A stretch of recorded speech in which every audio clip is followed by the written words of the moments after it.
శాంతి పాఠ కలిసి చదువుతాం. ఓం ఆప్యాయంతు మమాంగాని వాక్ ప్రాణశ్చక్షుశ్రోత్రమథో బలమింద్రియాణి చ సర్వాణి సర్వం బ్రహ్మ ఉపనిషదం మాహం బ్రహ్మ నిరాకుర్యాం మామా బ్రహ్మ నిరాకరోత్ అనిరాకరణమస్త్వనిరాకరణం మే అస్తు తదాత్మని నిరతేయ ఉపనిషత్సు ధర్మాః తే మయి సంతు ఓం శాంతి శాంతి శాంతి. ఛాందోగ్యోపనిషత్ మొదటి అధ్యాయానికి సారాంశాన్ని చూస్తాం. ఈ మొదటి అధ్యాయంలో 13 ఖండాలు ఉన్నాయి. దాదాపు 103 మంత్రాలు ఉన్నాయి. ఈ మొదటి అధ్యాయంలోనే 103 మంత్రాలు. 103 అంటే 100 3 103. ఈ అధ్యాయంలో ఉపాసనల గురించి చెప్పబడింది. 2 విధాలైనటువంటి ఉపాసనలు, ఉద్గీత ఉపాసన, స్తోభ ఉపాసన. ఉద్గీత ఉపాసన, స్తోభ ఉపాసన. ఉద్గీత ఉపాసన, ఉద్గీత అనేటువంటిది సాప్తభాక్తికంలో ఒకటి. క్రిందటి వారం చూశాం పంచభక్తికం, పాంచభక్తికం, సాప్తభక్తికం అని. ఈ సాప్తభక్తికంలో ఒకటి ఉద్గీత. ఉద్గీతాన్ని ప్రణవం ఓంకారం అని అంటారు. ఏదైతే ఋగ్వేదంలో ప్రణవము అని చెప్పబడుతున్నదో ఆ ప్రణవమే సామవేదంలో ఉద్గీత అని పిలువబడుతున్నది. కనుక ఈ ఉద్గీత అనేటువంటిది సామమంత్రంగా చెప్పబడుతున్నది. సామవేదంలో వస్తున్నది కనుక సామమంత్రం అంటాం. ఈ ఓంకారం అనేటువంటిది, ఓంకారం అన్నా ఉద్గీత అన్నా కూడా ఒకటే. కనుక ఈ ఉద్గీత ఉత్ గీత. ఉత్ అంటే ఉచ్చైస్వరంలో, చాలా పై స్వరంలో పాడాలి. ఉచ్చైస్వరం అంటారు. గీత అంటే పాడటం. ఉత్ గీత, ఉత్ గీత అంటే ఉచ్చైస్వరంలో పైగా హెచ్చు స్థాయి అంటాం తెలుగులో మనం. హెచ్చు స్థాయిలో పాడితే దాన్ని ఉద్గీత అంటారు. కంచు గొంతున్న వాళ్ళైతే పాడగలుగుతారు. కంచు గొంతు అంటారు చూసారా, కంఠం కంచులాగా ఉండాలి. అలా ఉన్న వాళ్ళు హెచ్చు స్థాయిలో పాడగలుగుతారు. కనుక ఈ ఓంకారం అనేటువంటిది అనేక చోట్ల ప్రతీకంగా చెప్పబడింది. ఈ అధ్యాయంలో ఓంకారం ప్రతీకం అన్నాం. చాలాసార్లు చెప్పాను ప్రతీకం అంటే ఏమిటి అని, ఆలంబనం అని. క్రిందటి వారం కూడా చెప్పాను. ప్రతీకం అంటే ఆలంబనం. ఓంకారం అనేది ఆలంబనం, లేక ఉద్గీత అనేటువంటిది ఆలంబనం. ఇప్పుడు ఈ 2 ఉపాసనలు, ముఖ్యమైన ఉపాసనలు ఏమిటి ఈ అధ్యాయంలో అంటే, ఆదిత్య పురుష ఉపాసన, 2 అక్షి పురుష ఉపాసన. ఆదిత్య పురుష ఉపాసన, అక్షి పురుష ఉపాసన. ఆదిత్య పురుష అంటే అధిదైవ ఉపాసన, అక్షి పురుష అంటే ఆధ్యాత్మ ఉపాసన. అంటే ఓంకార ఉద్గీత రూపేణ ఆదిత్య ఉపాసన అంటారు. ఓంకారం ఆలంబనం, ఓంకార రూపేణ ఆదిత్య పురుష ఉపాసన. ధ్యేయ సదా సవితృమండల మధ్యవర్తి నారాయణ సరసిజాసన సన్నివిష్ట. సో ఆదిత్య మీన్స్ సూర్య, సూర్య ఉపాసన. ఓంకార ఉద్గీత రూపేణ ఆదిత్య పురుష ఉపాసన. ఆదిత్య పురుష అంటే సూర్యుడు ఉన్న ఆ గోళకం, ప్రకాశ రూపుడైనటువంటి సూర్యుడు ఉన్నటువంటి అంటే సూర్య రూపంలో ఉన్నటువంటి ఆ పరమాత్మ. అందుకని ధ్యానంలో ఇప్పుడు ఏం చెప్పాను, అంతా పరమాత్మ స్వరూపమే అని ధ్యానం చేశాం. ఆ సూర్యుడు కూడా పరమాత్మే, పరమాత్మ కంటే వేరు కాదు. కనుక ఆ సూర్యుడిలో పరమాత్మని చూస్తూ ఓంకార ఆలంబనంగా మనం సూర్యుడిలో పరమాత్మని ధ్యానించాలి.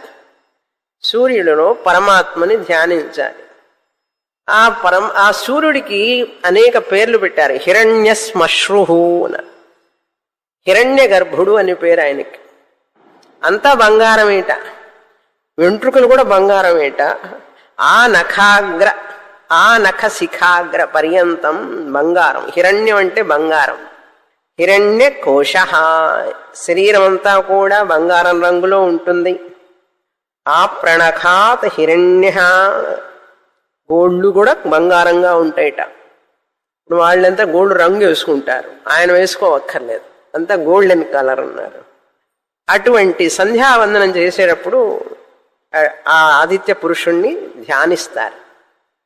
ఈ యొక్క అధ్యాయంలో ఈ 13 ఖండాల్లో ఏమేం విషయాలు చెప్పబడినాయని చెప్పి కొంచెం కూలంకషంగా మనం విచారణ చేస్తాం. ఇప్పుడు వాటి సారాంశం. అక్షి పురుష అంటే మన కన్నుల్లో ఉన్నటువంటి కాంతి. అక్షి పురుష రూపేణ ఉద్గీత ఉపాసన అన్నారు. ఓంకార రూపంలో ఆదిత్య పురుషుణ్ణి ధ్యానం. అక్షి పురుష అంటే మన కన్నుల్లో ఉన్న కాంతిని ధ్యానించాలి. ఆ కాంతి కూడా భగవంతుడే, పరమాత్మ అని ధ్యానించాలి.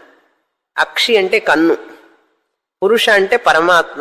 అక్షి పురుష, ఏ పరమాత్ముడైతే కాంతి రూపంలో ఈ కన్నులో ఉన్నాడో ఆ పరమాత్ముణ్ణి మనం ఉద్గీత ఆలంబనంతో ధ్యానించాలి. అన్ని వినాలి, అంతే. మనం ఇవన్నీ చేసేవేం కాదు. మనకు కృష్ణారామ ధ్యానం చేయగలిగితే గొప్ప. వినదాం, ఎలా ఉపనిషత్తు ఏ రకాలుగా ఉపాసనలు ఉన్నాయని తెలుసుకోవాలి కదా. అది కనుక ఈవెన్ కొన్ని జంతువుల్లో కాంతి చూస్తారా, పిల్లి రాత్రిపూట దాని కళ్ళు వెలుగుతుంటాయి టార్చ్ లైట్ లాగా. కొన్ని రాత్రిపూట తిరుగుతుంటాయి, వాటి కళ్ళని మెరుస్తుంటాయి. ఒకసారి అట్లాగే కాసరగోడు వెళ్ళినప్పుడు రాత్రిపూట ఆ మిణుమిడి పురుగులో ఏదో అది మాత్రం, ఆ కాంతి మాత్రం కనపడుతోంది, అది పురుగు కనపడటంలే. మిణుమిడి పురుగులు అంటారు చూసారా, వాటికి ఎంత కాంతి ఉంటుంది రాత్రిపూట. ఆ కాంతి ఎవరు అంటే పరమాత్మ. పరమాత్ముని చూస్తున్నాం. అది మొదటి ఉపాసన. తర్వాత స్తోభ ఉపాసన వస్తుంది, అది తర్వాత చూస్తాం. ఇప్పుడు ఈ ఓంకారం పరబ్రహ్మం శబ్ద ప్రతీకం. ఓంకారం శబ్ద ప్రతీకం. అంత ఉపాసనల గురించి కొంచెం ఓర్పుగా వినాలి, అంతే. ఏం చెప్తుంది అంటే, ఓంకారం అనేది ఉపాసన కొరకు ఏర్పరచబడింది అని తెలుసుకోవాలి మొదట. అది చిహ్నం, గుర్తు, చిహ్నం అన్నారు. దాన్నే సామగాన అవయవం అంటారు. అన్ని పేర్లు చెప్తున్నాను నేను వరుసగా, ఏం చెప్పబడిందో అని. సామగాన అవయవం ఉద్గీత. కదిలేవి కదలనివి అన్నీ కూడా, ఈ భూమి మీద ఉన్నటువంటివన్నీ కూడా, వీటికి సారం ఏమిటి అంటే, భూమికి ఇప్పుడు ఉన్న వాటన్నిటికీ ఆధారం ఏమిటి? భూమి. కదిలేవి కదలనివి మనుషులు, జీవరాశులు, వస్తువులన్నిటికీ ఎక్కడున్నాయండి అవన్నీ కూడా? దేని మీద ఆధారపడి ఉన్నాయి? భూమి. ఏదైతే ఆధారమో అది రసం అంటాం, ఎస్సెన్స్. ఆధారాన్నే రసం అని కూడా అనొచ్చు. అంటే కనపడనటువంటి వాటన్నింటికి ఆధారం రసం భూమి. భూమికి ఎవరు రసం ఆధారం అంటే జలం ఆధారం. భూమికి జలం ఆధారం. అదేవిధంగా నీటికి ఆధారం ఏమిటి మరి? ఆ జలానికి నీరుకి ఆధారం ఏమిటంటే ఓషధులు. ఓషధులు అంటే చెట్లు, చామలు, ఇవన్నీ కూడా ఆధారం. ఈ ఓషధులు తర్వాత వచ్చే జీవరాశులు, పురుషుడికి ఆధారం రసం. ఓషధులు అంటే అన్నం, మనం తినే ఆహారం ఓషధుల నుంచే వస్తున్నది కదా. మనం ఈ మనిషికి, పురుషుడంటే వ్యక్తి, స్త్రీ అయినా పురుషుడైనా. ఆధారం ఏమిటి అంటే ఓషధి, అన్నం. ఓషధిభ్యోన్నం, అక్కడ ఓషధి అంటే అన్నం కనుక ఓషధి అంటే అన్నం, అన్నానికి రసం జలం, జలానికి రసం భూమి, భూమిలో నుంచే కదా జలం వస్తుంది. కనుక ఈ పురుషుడు అనేది వాక్కుకు రసం. వాక్కు అన్ని రసాలే. వాక్కు అంటే ఈ స్పీచ్ అంటాను చూసారా, మాట ఎక్కడి నుంచి వస్తున్నది? దీనికి ఆధారం ఎవరు? వ్యక్తే కదా, పురుషుడే కదా, ప్రాణి కదా. కనుక ఈ వాక్కుకి ఆధారం రసం పురుషుడు ఉన్నారు. మరి ఈ వాక్కు ఎవరికి రసం అంటే వేద మంత్రాలు, రుక్కు మంత్రాలు, ఋగ్ మంత్రాలు మనం ఉచ్చరిస్తాం. ఋగ్మంత్రాలకి ఆధారం రసం ఏమిటి అంటే ఈ వాక్కు. ఈ వాక్కుకి రసం పురుషుడు, పురుషుడికి రసం ఓషధి, ఓషధికి రసం నీరు, నీరుకి రసం భూమి. అట్లా ఇది విశ్వరూపం అన్నమాట, సైకిల్. ఈ ఋగ్మంత్రాలకి రసం, ఋగ్మంత్రాలు సామానికి రసం, సామవేదానికి రసం. రసం అంటే ఆధారం అని అర్థం. ఇది లేకపోతే అది లేదు అని అర్థం. ఋగ్మంత్రాలు సామవేదానికి రసం అన్నారు. సామవేదం ఉద్గీతానికి రసం. ఉద్గీతం ఓంకారం, దానికి రసం ఆధారం సామవేదం. సామవేదానికి ఆధారం ఋగ్వేదం, ఋగ్వేదానికి ఆధారం వాక్కు, వాక్కుకి ఆధారం పురుషుడు, పురుషుడికి ఆధారం ఓషధి, ఓషధికి ఆధారం జలం, జలమునకు ఆధారం భూమి. ముందు నుంచి వెనక్కెళ్ళా. ఓకే, ఈ సామవేదం అనేటువంటిది మంత్రాలు ఋగ్మంత్రాలే. ఋగ్మంత్రాలేమో మంత్ర రూపంలో ఉన్నాయి. మంత్ర రూపంలో ఉన్న ఋగ్మంత్రాలే పాటగా పాడితే, గీతంగా పాడితే సామవేదం అవుతుంది. అవే మంత్రాలు గద్య రూపంలో చదివితే యజుర్వేదం అవుతుంది. అందుకనే ఋగ్వేదం చాలా పెద్దది. ఋగ్వేదమే పాడితే సామగానం అవుతుంది, సామవేదం అవుతుంది. ఋగ్వేద మంత్రాలని పారాగ్రాఫ్లుగా గద్య రూపంగా చదివితే యజుర్వేదం అవుతుంది.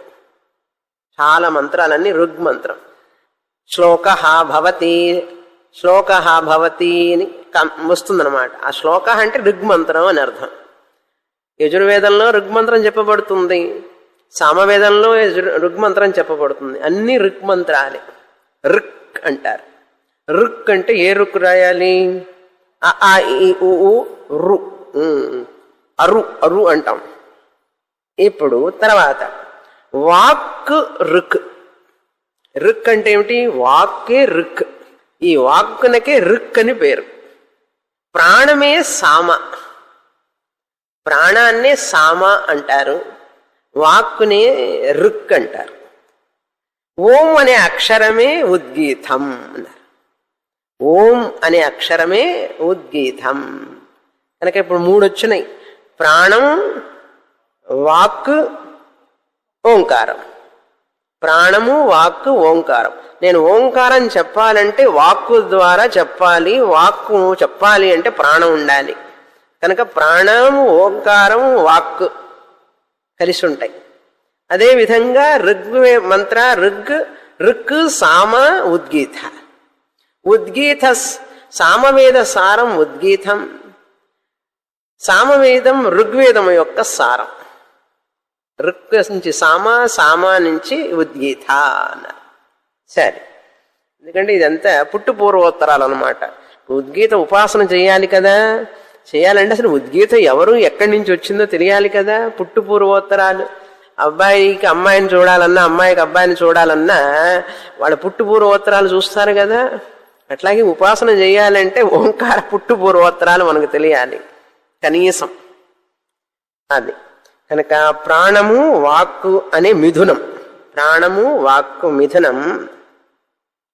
ఋక్ సామ మంత్రాలతో కూడినటువంటి కర్మలు. చూడండి ఇక్కడ ఎంత లాజిక్ ఉందో తెలుసా. వైదిక కర్మలు ఋగ్మంత్రాలు చదువుతారు కదా. మంత్రాలు చదివేటప్పుడు ఋక్కులే సామగానంగా పాడతారు.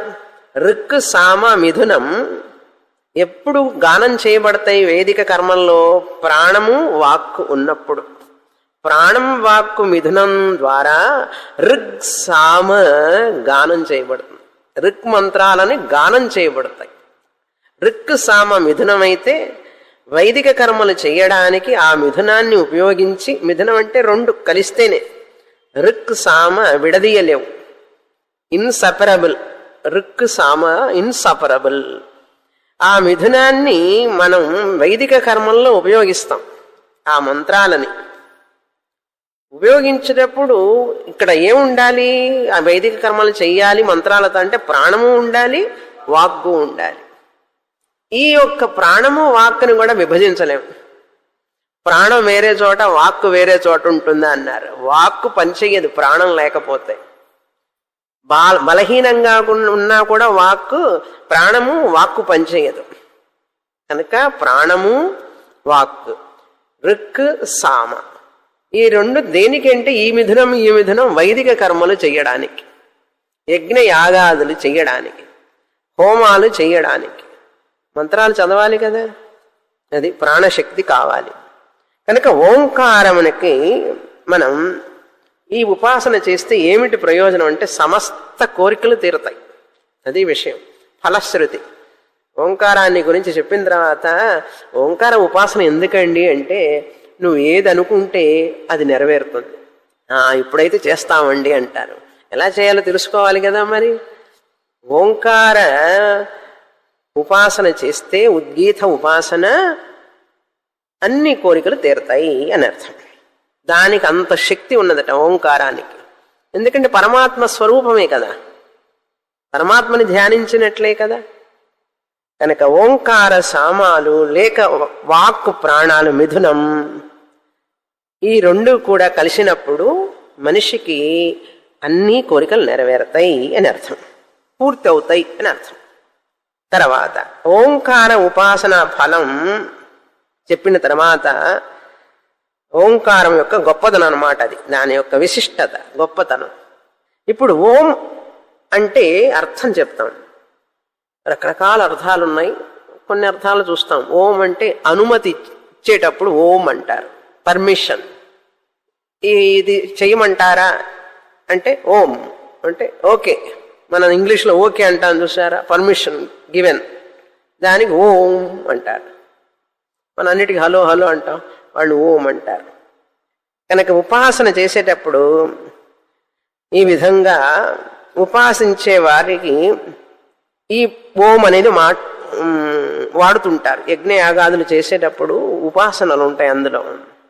వాళ్ళు ఈ ఓంకారాన్ని అంగీకారంగా వాడుతూ ఉంటారు. ఎవరైతే ఈ విధంగా తెలుసుకొని ఉపాసన చేస్తారో, ఓంకారాన్ని ఈ విధంగా మొదటి నుంచి ఇప్పుడు నేను చెప్పుకుంటూ వచ్చాను చూసారా, ఇవన్నీ తెలుసుకొని చక్కగా ఉపాసన చేస్తారో వాళ్ళకు మాత్రమే ఫలితం వస్తుంది, కానీ మిగతా వాళ్ళకి ఫలితం రాదు. ఓంకారం నేను చేస్తానంట కాదు. ఆ ఓంకారం ఎలా పుట్టింది, ఎలా వచ్చింది, దాని యొక్క పుట్టుపూర్వోత్తరాలు ఏమిటి, ఏ విధంగా చెయ్యాలి అన్నీ తెలుసుకొని చెయ్యాలి. తెలుసుకోకుండా చేస్తే ఏం ప్రయోజనం రాదు, తెలుసుకొని చెయ్యాలి. వంట బాగా రుచిగా ఉండాలంటే తెలుసుకొని చేస్తే రుచిగా ఉంటుందా, తెలియకుండా చేస్తే రుచిగా ఉంటుందా? బాగా తెలుసుకొని చేస్తే రుచిగా ఉంటుంది. అది కనుక ఇప్పుడు సోమయాగం, ఉదాహరణకి ఒక యాగం తీసుకుంటాం, సోమయాగం. ప్రతి కర్మలకి పోయిన వారం చెప్పాను కర్మాంగములని. కర్మలు చేసిన తర్వాత కూర్చొని కొంచెంసేపు ఉపాసన చేస్తేనే అది పూర్ణ ఫలితాన్ని ఇస్తుంది అని చెప్పాను. కనుక సోమయాగం తీసుకుందాం ఉదాహరణకి. ఇప్పుడు ఈ సోమయాగంలో అధ్వర్యుడు దేవతల్ని ఆహ్వానిస్తాడు. సోమయాగం అంటుంటారు కదా, సోమయాగం చేసేవాడిని ఏమంటారు? సోమయాజి అంటారు. ఈ సోమయాగం చెయ్యాలి అంటే ఆ యజమానుడు ఋత్విక్కులను పెట్టాలి. 16 మంది ఋత్విక్కులు. ఒక మెయిన్ ఋత్విక్, అధ్వర్యుడు అని ఒక ఋత్విక్, మొదటి ఋత్విక్. ఋత్విక్ అంటే పూజారులు అంటాం చూసారా మనం. వేద మంత్రాలు యజ్ఞయాగాదులను చేసేవాళ్ళని ఋత్విక్ అంటాం. ఋత్విక్ త్విక్ ఋత్విక్ అంటారు. ఋత్విక్కులు అంటారు తెలుగులో. ఋత్విక్కుల అధ్వర్యుడు ఆయన దేవతలను ఆహ్వానిస్తాడు. మనం ఇంద్ర, వరుణ, వాయు, అగ్ని వీళ్ళందరికీ కదా ఆహుతులు ఇస్తుంటాం. అప్పుడు ఆ దేవతలను పిలవాలి కదా, రండి తీసుకోండి, రండి తీసుకోండి అని చెప్పి దేవతలను ఆహ్వానించే పూజారి పేరు, ఋత్విక్ పేరు అధ్వర్యుడు. తర్వాత ఆ దేవతలను స్తుతి చేస్తాడనమాట ఇంకొక ఋత్విక్. ఆ ఋత్విక్ స్తుతి చేసే ఆయన పేరు హోత అనే ఋత్విక్. హోత. మనం యజ్ఞ యాగాదుల్లో చాలా మంది ఋత్విక్లు కూర్చుంటే చూస్తూ ఉంటాం. వాళ్ళందరికీ ఒక పేర్లు ఉన్నాయని మనకు తెలియదు. పిలక బ్రాహ్మణుడు కూర్చున్నాడు అనుకుంటాం మనం. వాళ్ళందరికీ పెద్ద పెద్ద పోర్ట్ఫోలియోస్ ఉంటాయి. సామాన్యంగా చూడకూడదు వాళ్ళని. చాలా గొప్పవాళ్ళు అనమాట వాళ్ళు. వేద స్వరూపం కదా. కనుక హోత అనేటటువంటి ఋత్విక్ అధ్వర్యుడు ఏ దేవతలనైతే ఆహ్వానించాడో ఆ దేవతలను వచ్చేటప్పుడు స్తుతి చేయాలన్నమాట. బహుపరాక్ బహుపరాక్ అని చెప్పి రాజమార్తాండ రాజుగారు వస్తూ ఉంటే చదువుతారు కదా వాళ్ళందరూ.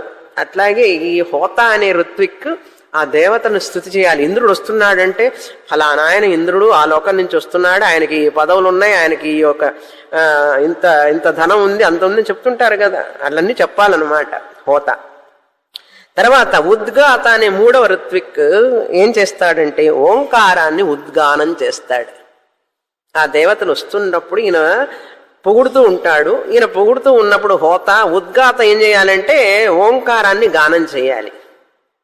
అది ఓంకారాన్ని గానం చేస్తారు. ఎప్పుడు అంటే సోమయాగం జరిగేటప్పుడు ఆయన ఓంకారాన్ని గానం చేస్తూ వైదిక కర్మలు చేస్తూ ఉంటారు. అప్పుడు సోమయాగం అంటే వైదిక కర్మే కదా.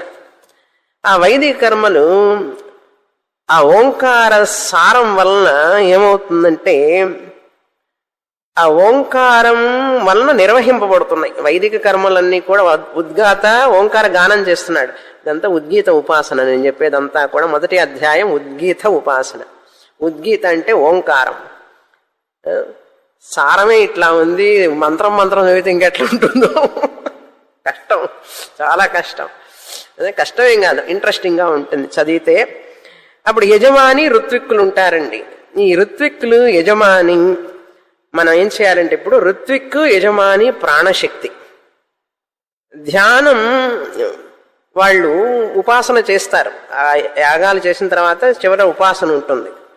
ఈ ఋత్విక్ యజమానిని ప్రాణశక్తి అంటాం. వాళ్ళు ఏం ఆహుతి చేస్తారు అందులో యాగంలో అంటే ధాన్యం, బార్లీ, అవన్నీ అన్నం అన్నాం. కనుక ఋత్విక్ యజమాని ప్రాణశక్తి అయితే ప్రాణశక్తికి ఆధారం ఏమిటి? అన్నం. ఈ ధాన్యం, బార్లీ, ధాన్యం అంటే రైస్, బార్లీ ఇట్లాంటివన్నీ కూడా ఆహుతి చేస్తారు. అన్నం దేవతలకి ఆహుతి చేస్తారన్నమాట. ఋత్విక్ యజమాని ప్రాణశక్తి అయితే వాళ్ళు ఆహుతి చేసే ధాన్యం ఇవన్నీ కూడా అన్నంతో సమానం. ఆ దేవతలకి ఆహుతి ఇస్తారన్నమాట. ఎప్పుడు ఓంకారాన్ని ఉద్గానం చేస్తూ ఉన్నారు. ఓంకారం ఎక్కడెక్కడ గానం చేయబడుతుందనే విషయం తెలియాలి కదా మనం. ఇప్పుడు ఓంకార ధ్యానాలన్నీ పోయినాయి. అందుకని మీకు ఒకసారి పాట నేర్పాను. ఓంకార జపలేనా మాండుక్యం చదివేటప్పుడు ఆ పాట పాడేవాళ్ళం రోజు, హిందీ పాట. ఏ జీవన్ బనానా ఏ జీవన్ ఓంకారా. ఎందుకు చెప్పాను ఆ పాట? అర్థమైందా ఇప్పుడు?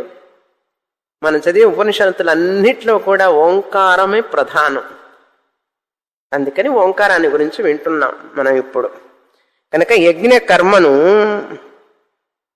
చేసేటప్పుడు ఆ ఓంకార గానం, దేవతా స్తుతి, దేవతలను ఆహ్వానించడం ఇవన్నీ చేస్తే ఋత్విక్కులతో బాగా చదువుకున్న ఋత్విక్కులు కావాలి, జ్ఞానం ఉండాలి, వాళ్ళకి అనుష్ఠానం ఉండాలి. అప్పుడు ఈ యజమానికి ఫలం సుసంపన్నుడవుతాడు. యజమాని సోమయాగం చేస్తే స్వర్గానికి వెళ్ళడానికి ఈ యొక్క యజమాని సుసంపన్నుడవుతాడు అని ఫలం యాగం చేయడం వలన. కనుక ఈ ప్రాణము, అన్నము ఓంకారం. కనుక ఓంకారమే యజ్ఞము, అంతా ఓంకారమే. ప్రాణము, అన్నం, ఓంకారం, ఓంకారమే యజ్ఞము. యజ్ఞం వలన ఏమొస్తుంది? వర్షం వస్తుంది. యజ్ఞాత్ పర్జన్య. యజ్ఞం చేయడం వల్ల వర్షం వస్తుంది. ఆ వర్షం రావడం వలన పర్జన్యాత్ అన్న సంభవ, వర్షం పడడం వలన అన్నం లభిస్తుంది అన్నారు. అన్నాత్ ఏమిటి? ప్రాణాల ఉత్పత్తి, జీవుల రాశి ఉత్పత్తి. ఈ జీవులందరూ పుడుతున్నారంటే దేనివల్ల పుడుతున్నారు? అన్నం వలన.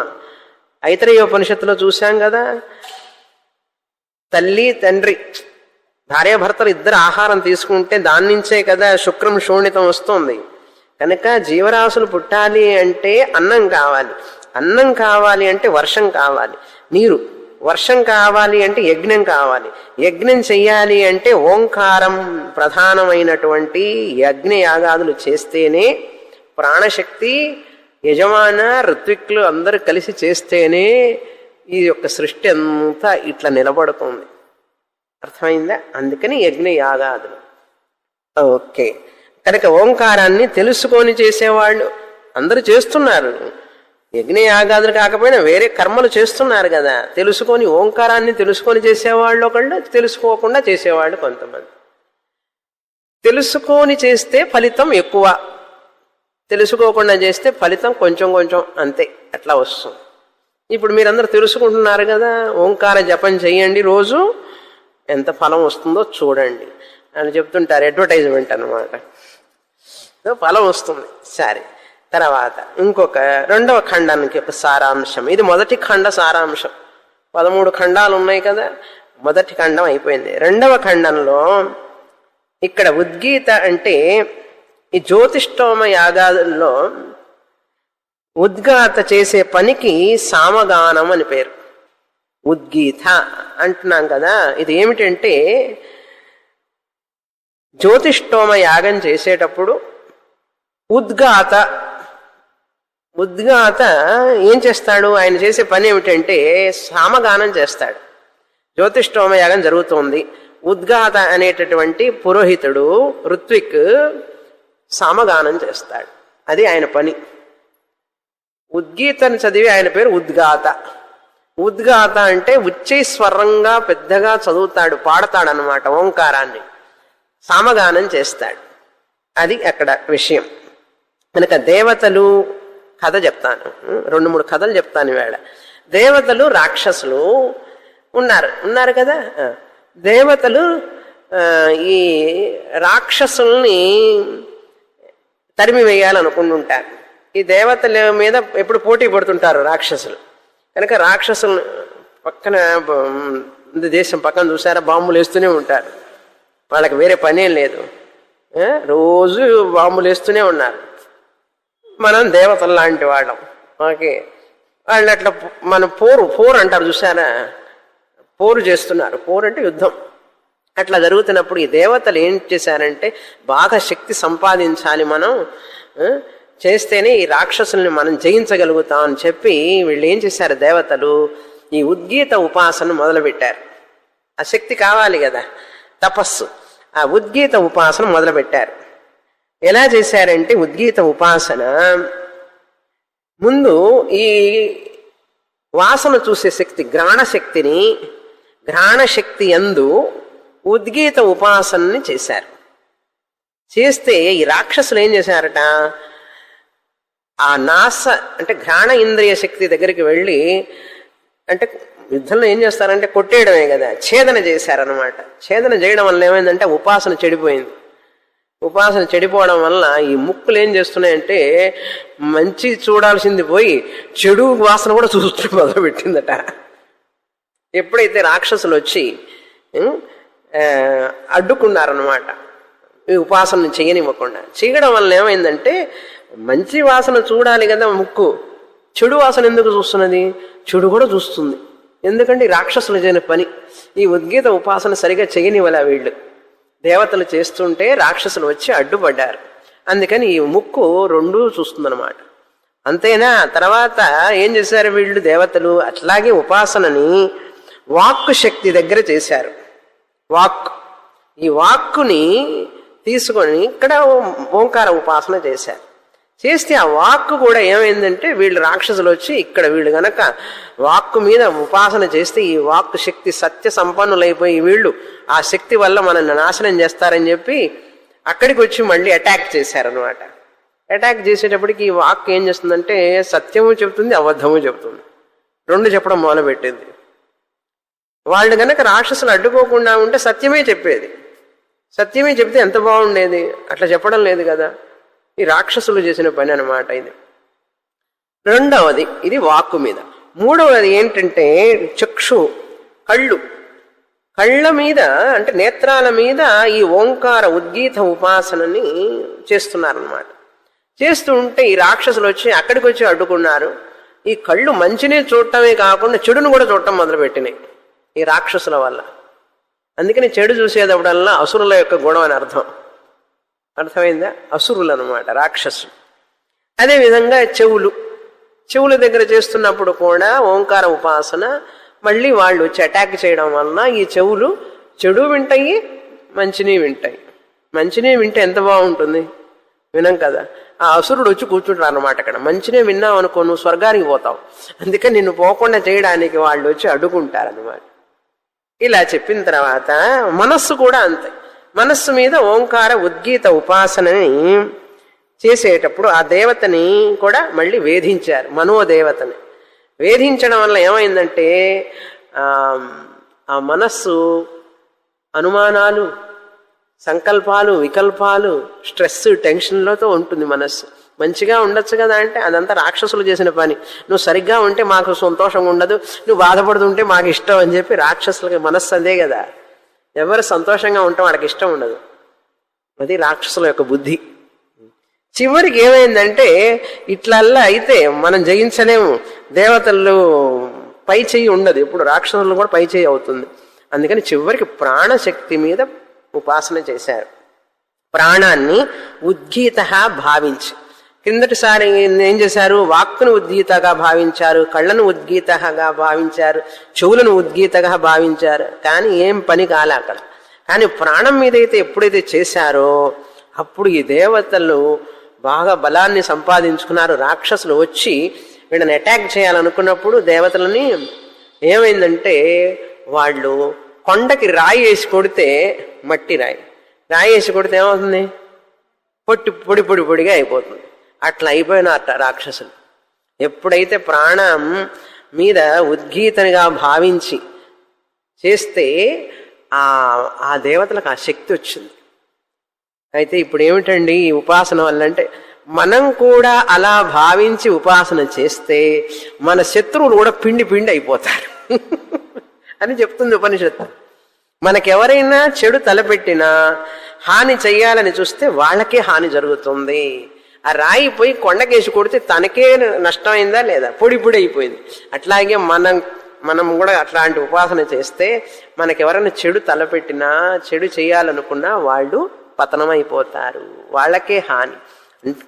మనల్ని ఎవరు ఏమీ చెయ్యలేరు. అది గొప్పతనం. కథ బాగుందా?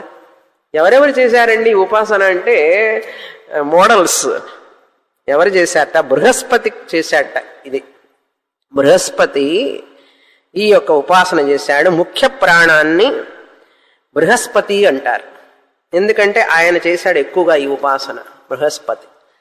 అందుకని ముఖ్య ప్రాణానికే బృహస్పతి అని పేరు వచ్చింది. తర్వాత ఆయాస్యుడు అని ఆయన చేశాడు ఈ ఉపాసనని. బక అనే ఋషి చేశాడు ఈ ఉపాసనని. ఈ బక అనే ఋషి నైమిషారణ్యంలో ఉద్గాతగా ఉన్నట్ట. తర్వాత నైమిషారణ్యంలో అక్కడ ఉద్గాతగా ఉండేవారట. ఆయన జాబ్ అది. యజ్ఞాలు చేయిస్తూ ఉద్గాతగా సామగానం చేస్తుండేవాట బక మహర్షి. కనుక ఇప్పుడు ఆధ్యాత్మిక ఉపాసన అయిపోయింది. ఇది శరీరంలో ఉండే ముఖ్య ప్రాణానికి సంబంధించినటువంటి ఆధ్యాత్మిక ఉపాసనం. అర్థమైందా? తర్వాత విషయం 3వ ఖండంలో అధిదైవ ఉపాసన. సూర్యుడిని ఉద్గీతగా ఉపాసించడం. దాని ఫలం జనన మరణ భయం ఉండదు.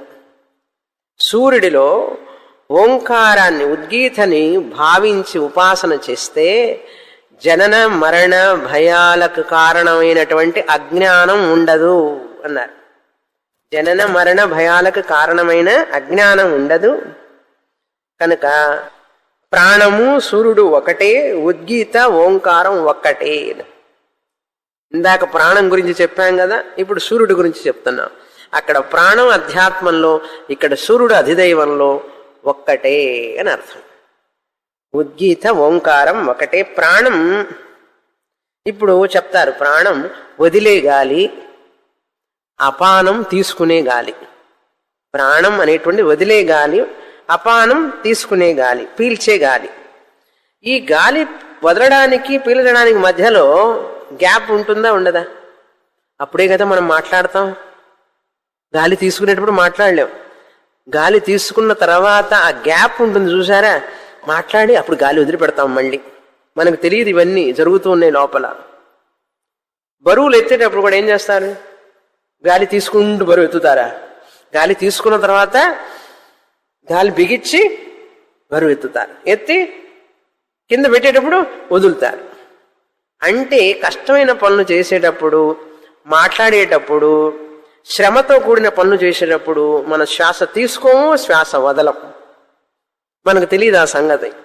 గాలి బిగబట్టు అంటారు చూసారా, గాలి బిగబెట్టి ఎత్తు అంటే గాలి బిగబెట్టి నడుపు అంటారు. అంటే ఏంటి? గాలి బిగబెడితేనే పని చేయగలం, లేకపోతే గాలి వదులుతూ గాలి తీసుకునేటప్పుడు ఏం చేయలేము మనం.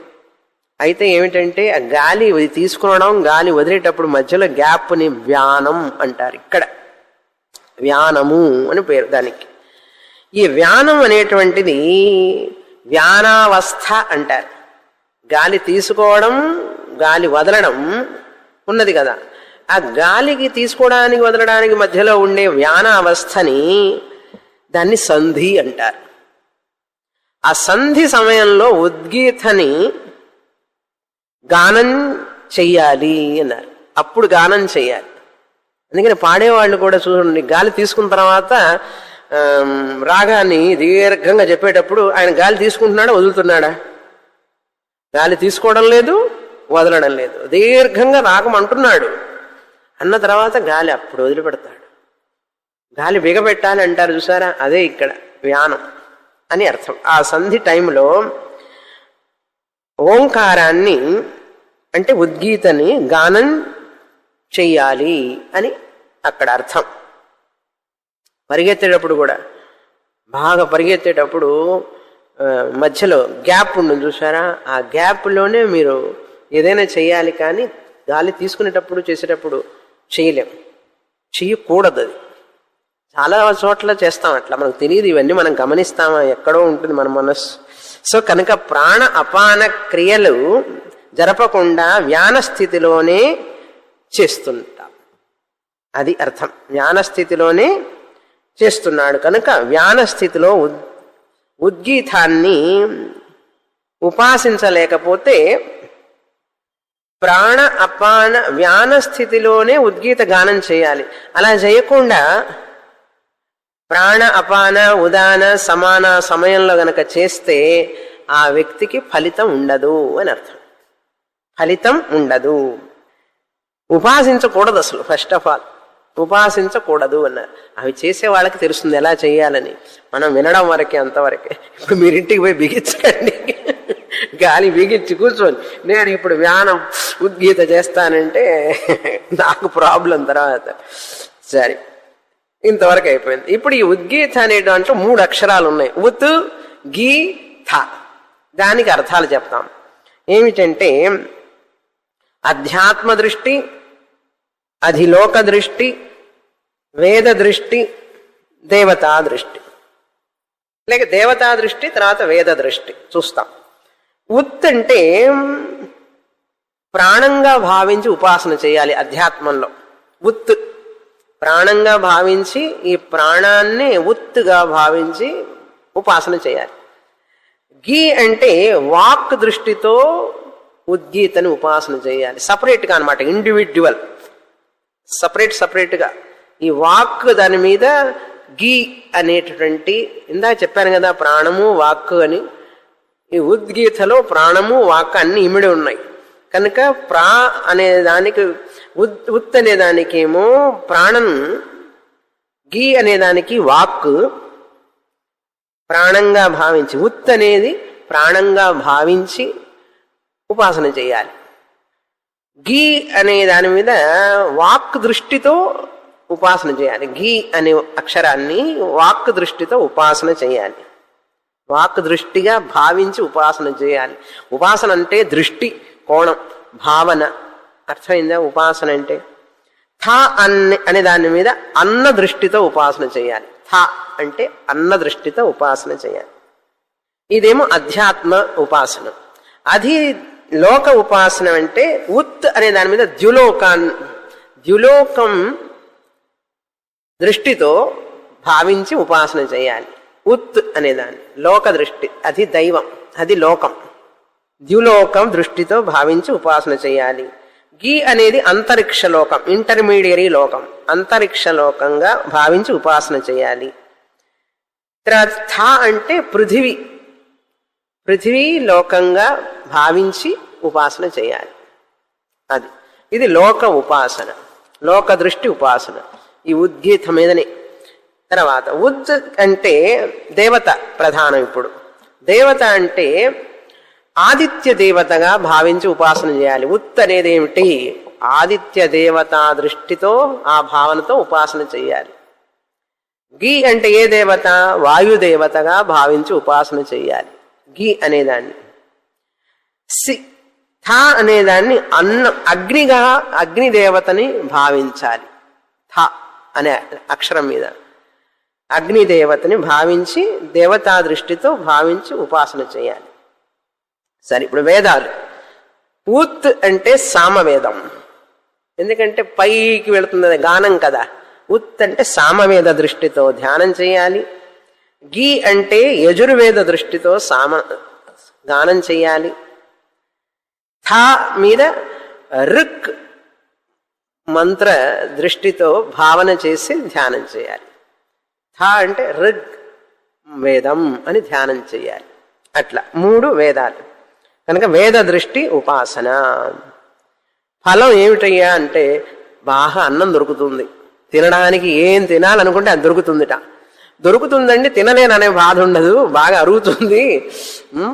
అన్నం తినగలుగుతావు, బాగా అన్నీ తినగలుగుతావు, తిన్నవన్నీ జీర్ణం అవుతాయి. ఏది తినాలనుకుంటే అది దొరుకుతుందట. అంతటి సంపన్నుడు అవుతాడు మనిషి. అది 2 లేకుండా ఎన్నుండి ఏం ప్రయోజనం అండి? తినటానికి లేకపోతే కష్టం, ఉండి కూడా తినడానికి ఆస్కారం లేకపోతే అది కష్టం. కనుక అన్నీ తినడానికి ఆ నాలిక మీద జిహ్వ బాగా ఉండాలి, రుచి ఉండాలి. చాలా మందికి ఆకలి ఉండదు. కొంతమంది బాగా ఆకలి ఉంటుంది. డాక్టర్ గారు నాకు ఆకలి లేదండి, ఏదన్నా టానిక్ ఇవ్వండి అని అడుగుతారు. ఆకలి లేకపోవడం కూడా బాధే. మంచి ఆకలి ఉంటే పుణ్యాత్ముడి అని అర్థం. మంచి ఆకలి ఉండాలి మనిషికి. ఆకలి లేకపోవడం కూడా అనారోగ్యానికి చిహ్నం. ఓకే, ఏమిటి ఫలం అంటే అన్ని కోరికలు తీరతాయి. ఇట్లా గనక ఉపాసన చేస్తే అన్ని కోరికలు తీరతాయి. 3వ ఖండంలో 8 నుంచి 12 మంత్రాల దాకా ఏం కోరికలు తిరిగితే అన్నీ చెప్తారనమాట. ఇప్పుడు మనం గాయత్రి చదివేటప్పుడు కూడా ఛందః, విశ్వామిత్రుడు, ఆ ఋషి పేరు చెప్పాలి, దేవత పేరు చెప్పాలి. సవితా దేవత, విశ్వామిత్ర ఋషి, ఛందః పేరు చెప్తాం కదా. అట్లాగే ఇక్కడ అనమాట వేదాన్ని చెప్పేటప్పుడు కూడా ఋషి పేరు చెప్పాలి, దేవత పేరు చెప్పాలి, తర్వాత ఆ యొక్క ఛందస్సు పేరు చెప్పాలన్నమాట. అట్లా కనుక ఓంకారం దానికి ఇన్ని రకాల పేర్లు ఉన్నాయి. స్వరం అని పేరు ఓంకారానికి, అమృతం అని పేరు, అభయం అని పేరు. దేవతా పదవిని పొందుతారు మానవులు కూడా. ఈ యొక్క ఓంకార ఉపాసన చేస్తే దేవతా పదవిని పొందుతారు. అంతటి స్టేటస్ అన్నమాట, గ్రేట్ స్టేటస్. సరే, తర్వాత భాగానికి వెళతాం. ఏమిటి అంటే ఇక్కడ కౌశితకి అనే ఋషి ఏం చేశాడంటే సూర్యుడి కిరణాలని ఏకంగా అభేదంగా భావించి ఉపాసన చేశాడట కౌశితకి ఋషి. చేస్తే ఆయనకు ఒక్కగే ఒక కొడుకు పుట్టాడు. అప్పుడు కొడుకుకి చెప్పారు, ఏమని? నాయనా, నేను సూర్యుడిని, సూర్యకిరణాలన్నీ ఏకంగా చేసి, ఒకటేగా చేసి, అంటే అభేదంగా వేరు కాదు అని భావన చేసి ఉపాసన చేశాను. అందుకే నువ్వు ఒక్కడే పుట్టావు నాకు. నువ్వు అట్లా చెయ్యవాకు, నువ్వు కిరణాల మీద ఉపాసన చెయ్యి, నీకు ఎంతమంది పిల్లలు కావాలంటే అంతమంది పుడతారు అన్నాడు. సంతానోత్పత్తి అంటే అధిక సంతానం ఉంటే ఆ రోజుల్లో వెల్త్. ఈ రోజుల్లో తెలియడంలా వాళ్ళకి. ఒక్కొక్క కొడుకు కూతురు ఇట్లా ఉంటే హ్యాండ్స్ అనమాట, వాళ్ళందరూ హెల్పే కదా. ఇప్పుడు ఎవరు లేకుండా పోయి అందరూ అక్కడ అమెరికాలో కూర్చున్నారు కనుక పిల్లలు భారం అంటే వీళ్ళకి ఆస్కారం లేదు. పిల్లలు కనుక ఇక్కడ ఉంటే ఎంత శక్తి. అందుకని వెనకటి రోజుల్లో సంతానం అనేది ధనంతో సమానం. అప్పుడు ఇప్పుడు చెప్పకూడదు, అవన్నీ కూడా తప్పు. ఓకే. కౌశీతకి ఋషి చెప్పాడట. ఊరికి చెప్తున్నాను, మరి అవన్నీ ఉపనిషత్తులో చెప్పబడినాయి, మీకు తెలియాలి కదా. తర్వాత 6వ ఖండంలో ఈ మంత్రం అది చెప్పాను. మంత్రబద్ధం వేద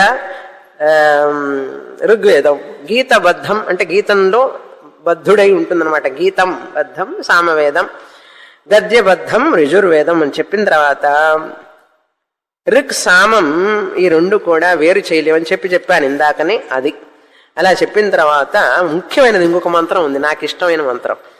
ఏం చెప్తారంటే ఇందులో ఇమే వీణాయాం గాయంతి ఏతం తే గాయంతి తస్మాత్ తే ధనస్సనయ అన్నారు. ఎవరైతే వీణ వాయిస్తూ గానం చేస్తారో, వీణ వాయిస్తూ గానం చేస్తే, గానం అనేది సామగానమే కదా, కనుక గానం చేస్తారో వీణ వాయిస్తూ, వాళ్ళకి జ్ఞానం, ఐశ్వర్యం, సంపద, సమృద్ధి అన్నీ దొరుకుతాయి. అది ఉద్గాత యజమానిని అడుగుతాడు, మీకేం కావాలి, మీకేం కావాలని అడిగి నేను ఇది చెయ్యను. ఓంకారం ఉద్గాత గానం అంటే అప్పుడు యజమాని చెప్పాలి, నాకు ఇవన్నీ కావాలి అని చెప్తే అప్పుడు యజమానికి కావాల్సినవన్నీ చదువుతాడనమాట లిస్ట్. ఎవరు? ఋత్విక్ చదువుతూ అవన్నీ లిస్టు చెప్పి గానం చేస్తాడు. ఇవన్నీ సకామ కర్మలు, సకామ ఫలాలు ఇస్తాయి అన్నమాట. ఆ గానం చేస్తూ ఆ ఋత్విక్ చదువుతాడనమాట. ఋత్విక్ చేసేది అన్ని యజమాని కోసమా, ఋత్విక్ కోసమా? యజమాని కోసం. అందుకని నీకేం కావాలో చెప్పు నాయన లిస్ట్ అంటే మన పెద్ద లిస్టు రాసి ఇవ్వచ్చు అనమాట.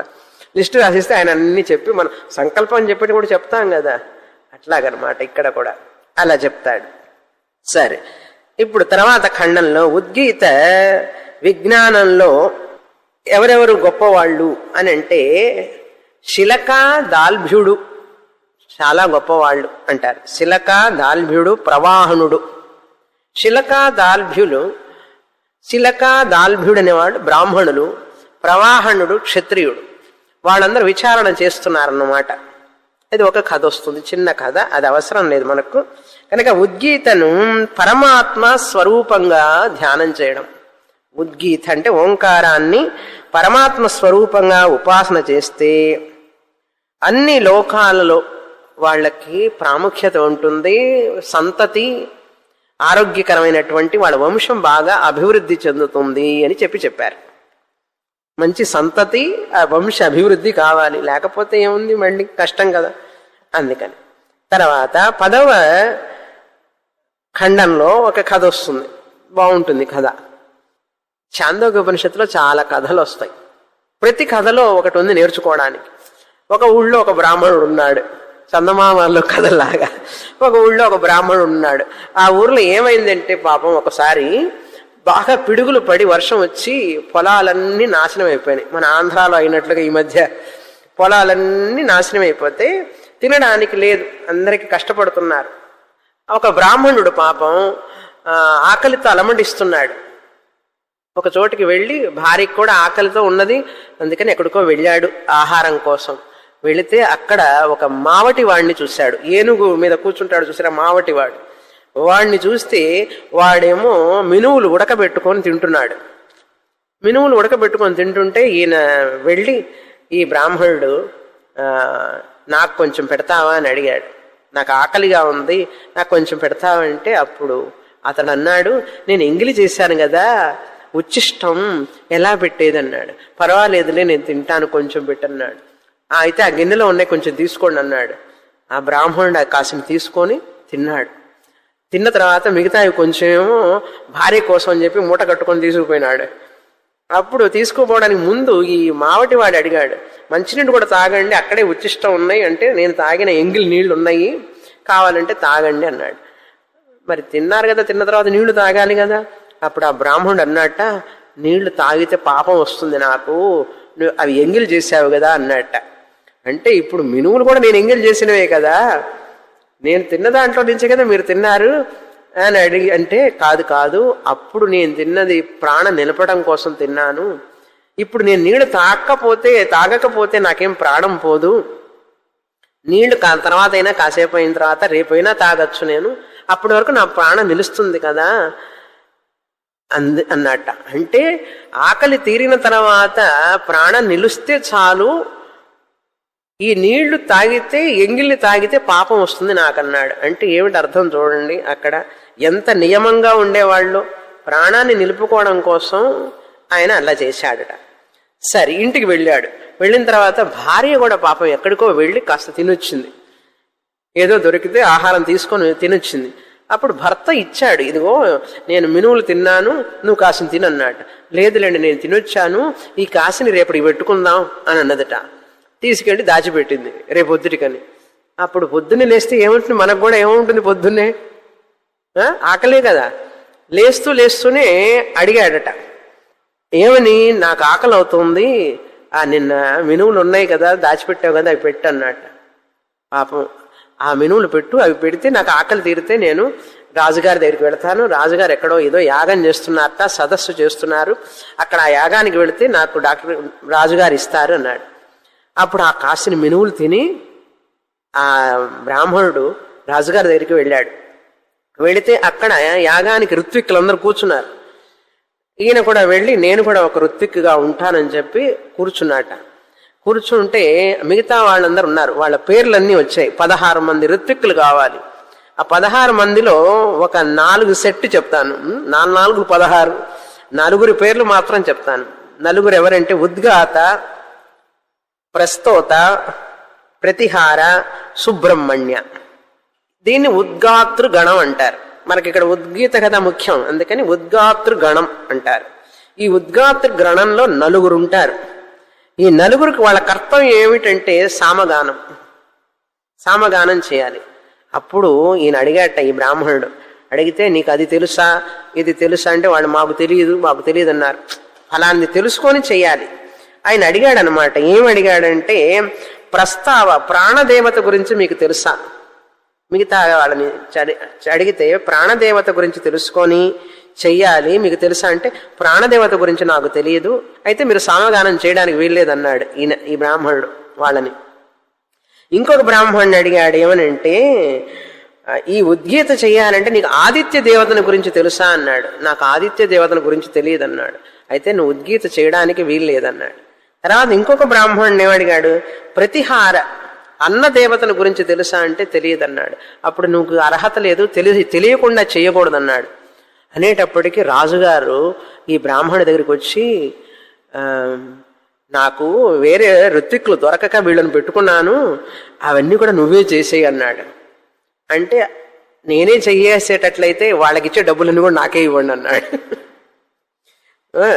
అంటే అట్లాగే ఇస్తాను, నీకు ఎంత కావాలంటే ఎంత ఇస్తాను అన్నాడు. ఆ రోజుల్లో రాజులు అంత విలువ ఇచ్చేవాళ్ళు, ఈ రోజుల్లో ఎవరిస్తారు? ఇచ్చాడు, సంపాదించుకున్నాడు డబ్బులు, వచ్చాడు పాపం కష్టపడకుండా మళ్ళీ జీవితం అంతా కూడా. అంటే రాజులు ఎంత ఇన్ఫార్మ్డ్గా ఉండేవాళ్ళో చూడండి, ఎంత గమనిస్తారనమాట. విద్యావంతులను గమనించి పోషించి వాళ్ళకి రక్షణను ఇచ్చేవాళ్ళు, అది అర్థం. తర్వాత కథ అయిపోయింది కదా, ఓకే. తర్వాత వేద పఠనం గురించి 12వ ఖండంలో స్థోభ. ఇప్పుడు ఇంతవరకు ఓంకార ఉద్గీత ఉపాసన అయిపోయింది, స్థోభ ఉపాసన. దేవతలు ఉపాసించడం, దేవతల్ని ఇక్కడ మంత్రాలు ఉద్గీత కాదు, ఓంకారం కాదు. పోయిన వారం చెప్పాను, స్థోభ అంటే హావు హావు హా, హాయ్, ఇట్లాంటివన్నీ పదాలు వస్తుంటాయి అన్నమాట. వాటికి అర్థం ఉండదు, వాటికి ఏం అర్థం ఉండదు, కానీ స్థోభ మంత్రాలు అంటారు వాటిని. అక్కడ ఒక బ్రాహ్మణుడు జలాశయం దగ్గరికి వెళ్ళి కూర్చొని పఠనం చేస్తున్నాడు, అధ్యయనం చేస్తున్నాడు.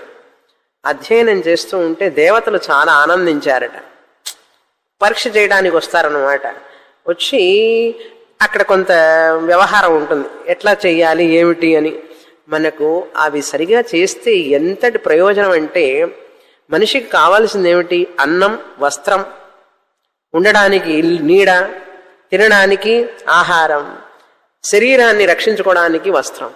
ఈ 3 జీవితాంతం మనిషికి పరిపూర్ణంగా ఎటువంటి లోపం లేకుండా ఉంటే ఆ వ్యక్తి అదృష్టవంతుడు. కొర లేకుండా ఉండాలి అంటే ఎటువంటి లోపం లేకుండా ఉండాలి. అలాంటివి లభించడం కోసమే ఆ రోజుల్లో ఇట్లా చేసేవాడు. ఎందుకంటే మనిషికి ఈ 3 గనక లోపిస్తే మనిషికి శాంతి ఉండదు. ఎంతటి ఉన్నవాడికైనా కూడా చెంబర్పాక్కం వచ్చింది కదా, చూసారా? చెంబరపాక్కం ఏంటది? చెంబరపాక్కం వరదలు వచ్చినప్పుడు పెద్ద పెద్ద కోటీశ్వర్లే ఉపవాసాలు ఉండాల్సి వచ్చింది తినడానికి లేక. కనుక అటువంటి దీనస్థితి రాకూడదు మనిషికి. అలాంటివన్నీ రాకుండా ఉండడం కోసమే ఇవన్నీ కూడా. అంటే ఆధ్యాత్మిక చింతన కోసం మనుషులు ఎంత జాగ్రత్తగా ఉండేవాళ్ళు ఆ రోజుల్లో. ఎప్పుడైనా జీవితంలో మనిషికి ఒకసారి దెబ్బతింటే, ఆరోగ్యం కానీ మానసికంగా ఆర్థికంగా దెబ్బతింటే ఆధ్యాత్మిక చింతనకి అడ్డంకి ఏర్పడుతుంది. అందుకని వాళ్ళు అంత జాగ్రత్తగా ఉండేవాళ్ళు ఆ రోజుల్లో. ఇప్పుడు ఆధ్యాత్మిక చింతనే లేదు. అందుకని ఎటువంటి బాధలు దేనికి వస్తున్నాయో ఎవరికి ఏమీ తెలియదు ఇప్పుడు. ఆ రోజుల్లో అట్లా ఉండేవాళ్ళు. పేరుకు పైకి చెప్తారు స్పిరిచువాలిటీ స్పిరిచువాలిటీ అంటారు. ఏమిటి స్పిరిచువాలిటీ అనేది పీపుల్కి కూలంకషంగా తెలియడం చాలా కష్టం. సరే, అది ఒక స్టోరీ. తర్వాత చివరి ఖండంలో ఈ స్తోభం చెప్పాను కదా, చాలా పేర్లు వస్తాయి. చంద్రుడు, అగ్ని, ఆత్మ, ఇవన్నీ కూడా వీటికి హాయికారం, హకారం, హింకారం ఆ పేర్లన్నీ వస్తాయన్నమాట. హై, హో అర్థం లేనటువంటివన్నీ ఈ పదాలు. అర్థం లేనంటే తప్పుగా అర్థం చేసుకోకండి. ఓకే, వాటికంటూ ప్రత్యేకంగా ఏమి మీనింగ్ ఉండదు. ఆ దేవతలకు కూడా వాటిని వాయుదేవత, అగ్నిదేవత ఒక్కొక్క దానికి ఒక్కొక్కటి అనమాట స్తోభాలు. ఆ ఉపాసన చేస్తారు. వీటి వల్ల ఏమిటి ఫలం అంటే వాగ్దేవత వీళ్ళని అనుగ్రహిస్తుందన్నమాట. అలా చేయడం వలన హావుకార స్తోభ, హాయికార స్తోభ, దీన్నే రథంతర సామం. ఈ సామాలన్నిట్లోకి ప్రసిద్ధమైన సామం, నాకు ఇష్టమైన పేరు అది, రథంతర సామ. రథంతర సామ అనేటువంటిది చాలా ప్రసిద్ధమైనటువంటిది. దాన్ని హావుకార స్తోభం అంటారు. హావు అందుకని 3, 4 నెంబర్లు వేస్తారు చూడండి దీర్ఘాలు వచ్చినప్పుడు. హావుకారం అంటారు దాన్ని. ఇది చివరిగా చెప్పి ఆ పరమాత్ముణ్ణి ఎట్లా వర్ణించారంటే, చివరిలో మనం కోతిని చూస్తాం చూసారా, కోతి, చింపాంజీ, ఆ వెనకాల ఎర్రగా ఉంటుంది. దానికి వెనకాల భాగం, ఆ వెనకాల భాగం ఎర్రగా ఉండేది. ఆ రంగు ఎట్లా ఉంటుందో అట్లా ఉంటుందట పరమాత్మ స్వరూప కాంతి. కప్యాసం అంటారు దాన్ని. కపి అంటే కోతి, కప్యాసం అంటే అది అంత కాంతి. ఆ కలర్ మీరు ఎక్కడ చూడలేరు అసలు. కోతికి వెనక భాగం ఆ రంగు ఎలా ఉంటుంది, ప్రకాశవంతంగా ఉంటుందట. ఈ పరమాత్ముడి యొక్క స్వరూపం కళ్ళు అంత కాంతిగా ఉంటాయట. శరీరం మొత్తం పై భాగం నుంచి కింది భాగం వరకు. అందుకని సినిమాల్లో వాళ్ళు కళ్ళు ఎర్రగా చూపిస్తారు.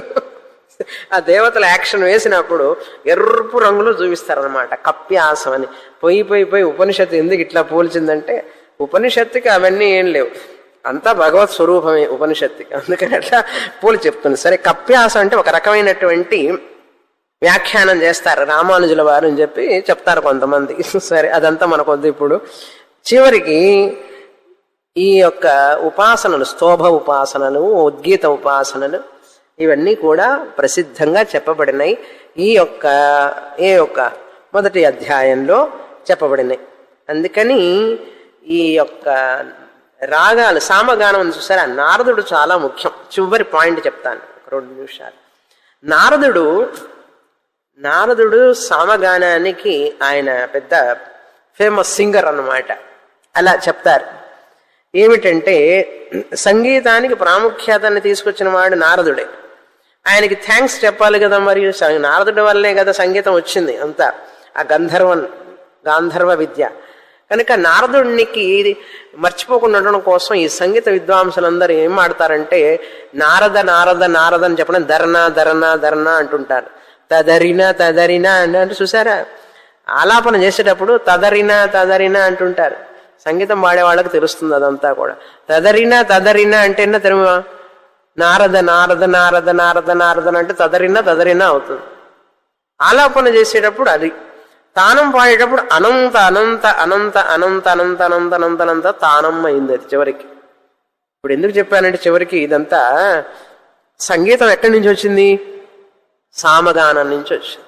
అది నారదుడు, తుంబురుడు వీళ్ళందరూ కూడా ఆ భగవంతుణ్ణి, అనంత స్వరూపుడైనటువంటి భగవంతుని గురించి గానం చేసేవాళ్ళు కనుక వాళ్ళని తలుచుకోవడం వాళ్ళు ఇచ్చినటువంటి ఈ యొక్క విద్య, సంగీత విద్య. అందుకని సంగీతం నేర్చుకోవాలి. గొంతు బాగుందో లేదో అది వేరే విషయం. మనం పాడుతుంటే పారిపోయే వాళ్ళు ఉంటారు, అది వేరే విషయం. పారిపోతే పారిపోనివ్వండి, మనం నేర్చుకోవడానికి ఏమిటి? కానీ కచేరీలు ఇవ్వక్కర్లేదు. సంగీతం నేర్చుకోవడం అది దైవ ఉపాసన. అర్థమైందా? సంగీతం పాడడం అనేది ఒక దైవంని ఉపాసించడానికి సంగీతం, కానీ 10 మంది దగ్గర పాడడం కోసం అనేది అది వేరే విషయం. సంగీతం నేర్చుకోవడం అనేది ఒక ఉపాసన లాంటిది. దాన్ని ఏమంటారు? సంగీతోపాసన అంటారు. ఎందుకు చెప్తున్నానంటే సంగీతోపాసనని సామగానం గురించి, సామవేదం కనుక, ఉద్గీతం వచ్చింది కనుక ఇవన్నీ మనం తెలుసుకోవడం మన కర్తవ్యం అని చెప్తున్నాను. సరే, ఇంతటితో ఈ యొక్క అధ్యాయం యొక్క సారాంశం అయిపోయింది. ఉద్గీత ఉపాసన, స్థోభ అక్షరాలు, వాటి ప్రాముఖ్యత, మనిషికి జీవితంలో ఎంతో శ్రేష్టమైనటువంటి, ఉత్కృష్టమైనటువంటి జీవితాన్ని జీవించడానికి ఈ ఉపాసనలన్నీ కూడా తోడ్పడతాయి. సమయాన్ని ఉపాసనకి ఉపయోగించాలి, కానీ అనవసరమైనటువంటి మాటలు, అనవసరమైనటువంటి ప్రోగ్రాములు, టీవీలు, ఫోన్లు, కంప్యూటర్ల ముందు కూర్చుంటే సమయం తెలియకుండా మన జీవితం వృధా అయిపోతుంది. కనుక భగవన్నామాన్ని, ఓంకార జపం, ఆ భగవత్ స్వరూపం ఓంకారంలో చూసుకుంటూ భావిస్తూ ధ్యానం చేయడం వల్ల మనకు జ్ఞాన యోగ్యత, గురుప్రాప్తి, శాస్త్రప్రాప్తి, జ్ఞానప్రాప్తి, మోక్షప్రాప్తి కలుగుతాయి అని చెప్పి సకామంగా చెయ్యొద్దు, మనం నిష్కామంగా చేద్దాం, చేసి ఆ ఫలాన్ని పొందుదాం అని చెప్పి ఇంతటితో మొదటి అధ్యాయం సారాంశం పూర్తి చేస్తున్నాను. పూర్ణమదః పూర్ణమిదం పూర్ణాత్ పూర్ణముదచ్యతే పూర్ణస్య పూర్ణమాదాయ పూర్ణమేవావశిష్యతే. ఓం శాంతి శాంతి శాంతి. హరి ఓం. శ్రీ గురుభ్యో నమః. హరి ఓం.